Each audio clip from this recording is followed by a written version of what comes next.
When you peel back the pre-Columbian history of the United States, you might just find the Book of Mormon.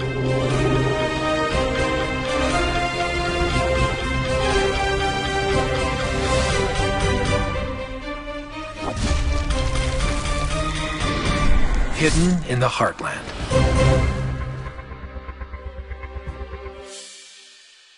In the Book of Mormon, there are two specific instances where sea travel to the Promised Land became part of the story.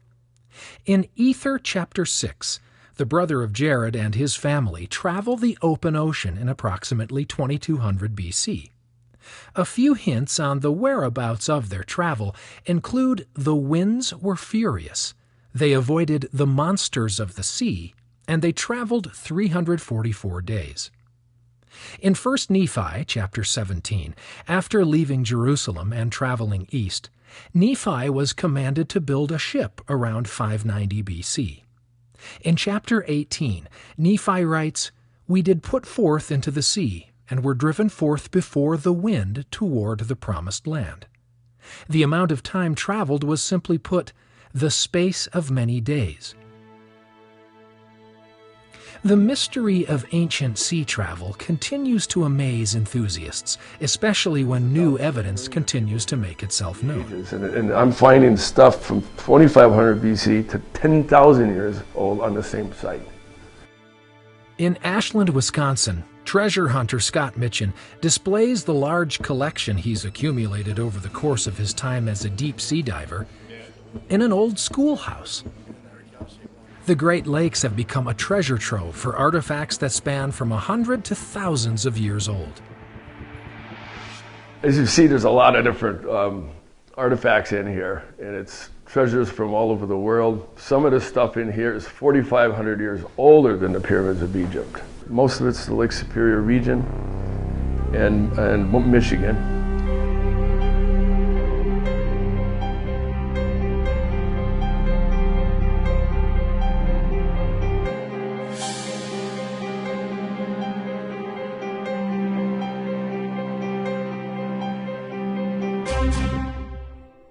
The current narrative identifies Columbus as the first to cross the Atlantic Ocean and reach the American continent. But more and more evidence shows that other people visited America long before 1492. For example, the Vikings are known to have influence in the northeastern part of the United States and Canada. Evidence shows that around 1000 AD, there was a Norse settlement in Newfoundland that matches settlements found in Greenland and Iceland. But were there even earlier visitors to the New World?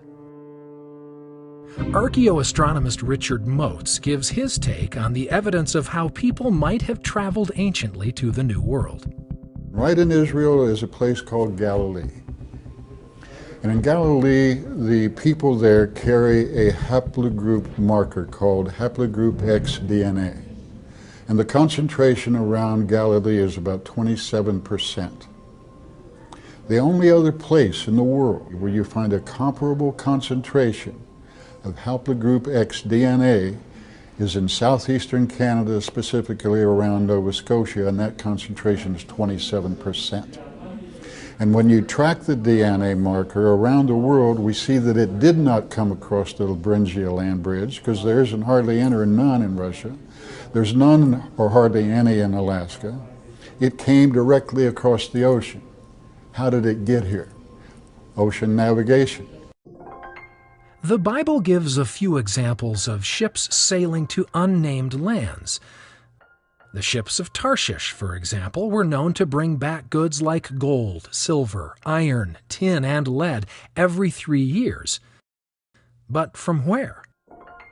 Regarding the possibility of trade coming from the New World, researcher fritzzimmerman says much of the ancient resources in the United States could have made their way to the Middle East, including from the largest copper deposit located in northern Michigan.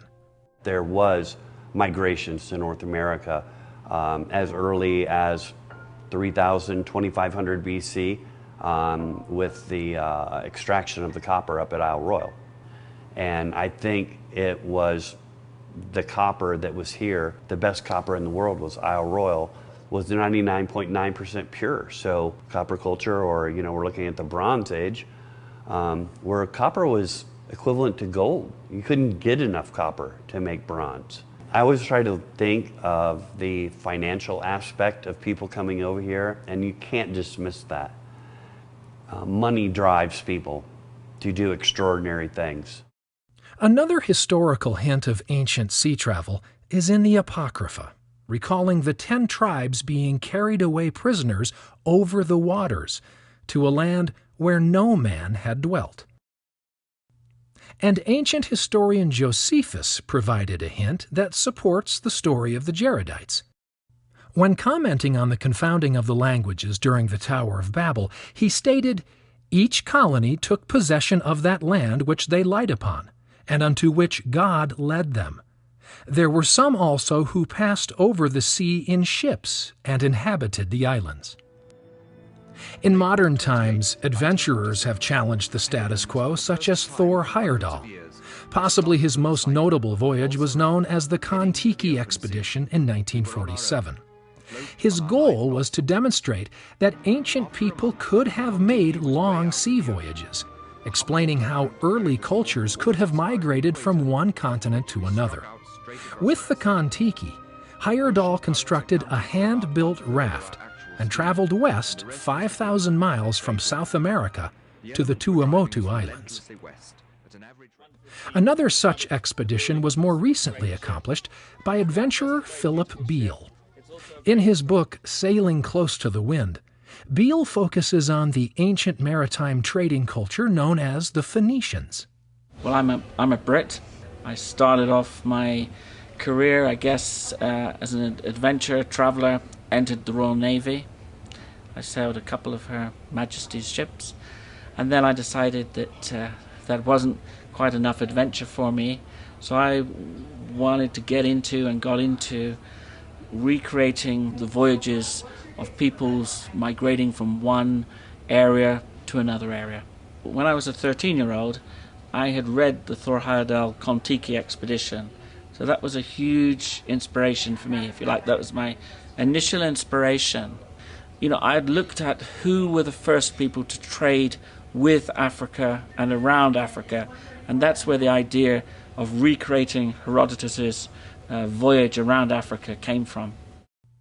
History shows that the first to circumnavigate the continent of Africa was Portuguese explorer Bartolomeu Dias in 1488, only 4 years before the discovery of America by Columbus. Philip Beale's research of the Greek historian Herodotus led him to believe that long before Dias made this journey, it was conquered by the Phoenicians. About the time Lehi and his family were leaving Jerusalem in search of the Promised Land, the Phoenicians had become known as some of the best shipbuilders of that time, making them worthy candidates for extensive sea travel.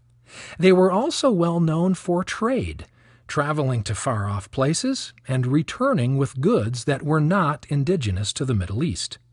A lot of the academics just said, well, it's ridiculous, you can't do this because there is no blueprint, there is no vessel that we know about from 600 BC that was, Phoenician or from the Eastern Mediterranean. It just doesn't exist.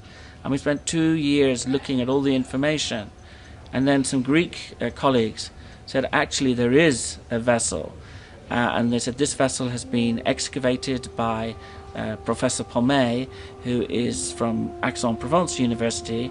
Him and his team excavated the Jules Verne 7, which was lying just off of Marseille, and he confirmed that it was indeed dated around 600 BC, and it was of Eastern Mediterranean origin. And he gave us access to all his research so that we could use what he had shown in terms of the design of the boat, how the timbers were joined together, and that's the information that we used to build the hull of the Phoenicia. The Phoenicia became the name of the ship Philip desired to build.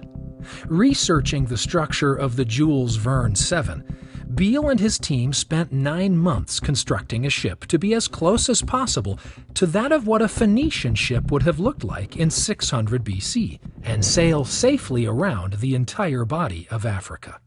We knew, for example, that a primitive system of construction was available some 5,000 years ago with the Cheops ship, that is the funeral ship that was found in the Egyptian pyramids. But what the Phoenicians did was they didn't just have the pegging system, but they added the dowels, the mortise, and these are the tenons, if you like. And this is what the Romans called it, the Phoenician joint. So this is one of the great contributions that the Phoenicians made to shipbuilding, and enabled them to have the most robust hulls that could sail the oceans. So that gave them a tremendous trading advantage, that they had a robust hull, and they were the first people to have that.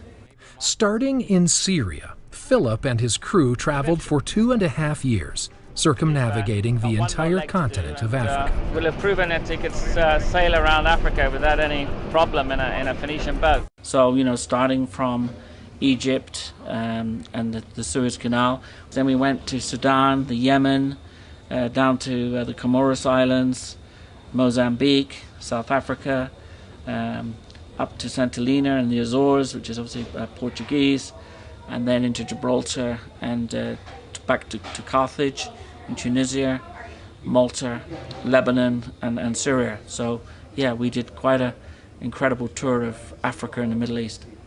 After sailing around the Cape of Good Hope and then heading north in the Atlantic, something interesting happened. The natural winds were sending the Phoenicia straight for the United States. When we crossed the equator, if we'd have just followed the winds at that point, we would have ended up somewhere between the Dominican Republic and Florida, sort of section, the Gulf of Mexico, but it would have been in that region somewhere.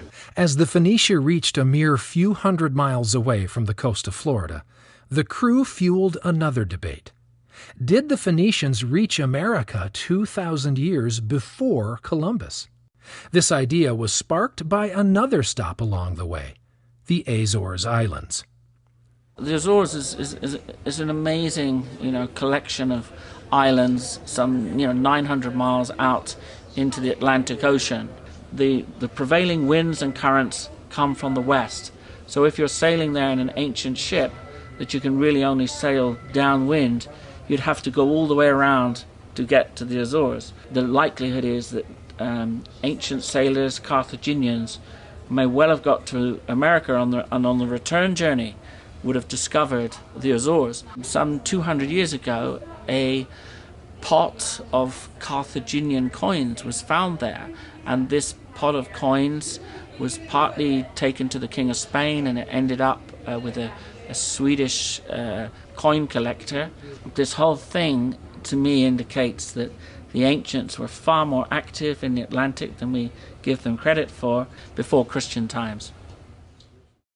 And as far as the Book of Mormon goes, could this have been the path that Lehi and his family took in 600 BC? We had no idea that Lehi had, probably started his voyage from Oman. We were doing this as an experimental archaeological project. After the voyage, that we realized that actually what we had done was to, in a way, create part of Lehi's voyage to the New World. I had no understanding, to be honest, of the Church of the Latter-day Saints and their interest in this project right until the end. During the voyage across the Atlantic, I got an email from one of the former members of the crew who was a Mormon saying, "Look, for goodness sake, just land in America and make our day, and then go on, and that was the first time that I realized there was something like I hadn't appreciated, the impact that we were having." At the time of this recording, Philip Beale was about to embark on a second journey with the Phoenicia. This time he intends to explore the burning question, was it possible for Phoenicians to explore America all those years ago? So this next expedition, which is the Phoenicians before Columbus expedition, we're going to start from Carthage in Tunisia, which was the if you like, the home of the Phoenicians in the Western Mediterranean. They were the dominant power there. They were trading metals and goods and bringing in fish from the Atlantic. So it's right that we start the expedition there in September, and we're going to sail out of the Straits of Gibraltar and into the Atlantic, and we're going to go down the coast of Morocco and across to the Canary Islands, and then we're going to do this experiment and just see where this Phoenician ship is going to end up, and where if they left from the Canary Islands. And we know that the Phoenicians traded goods with the Canary Islands, where a ship like this would end up in the New World. So while written history continues to stand by the notion that Columbus was the first European to cross the Atlantic and discover America, others continue to challenge the status quo. Quite a few people along the way said, you know, you're risking too much here. This is crazy. But I pointed out to them that, you know, the ancient people were more in touch with the weather and the conditions, and they would have chosen the right time to sail, and, you know, that's where you can reduce the risk of these adventures.